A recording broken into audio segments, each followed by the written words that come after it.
నీ జయకేతనం ముక్కోటి గొంతుకలు ఒక్కటైన చేతనం తరతరాల చరిత గల తల్లి నీ రాజనం పద పదాన నీ పిల్లలు ప్రణమిల్లిన శుభ తరుణం జై తెలంగాణ జై జై తెలంగాణ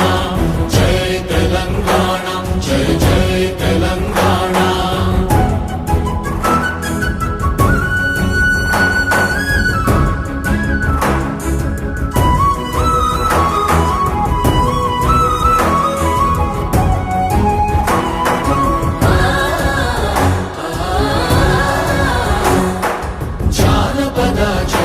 జీవన చావళీలు చాలువాన కవిగా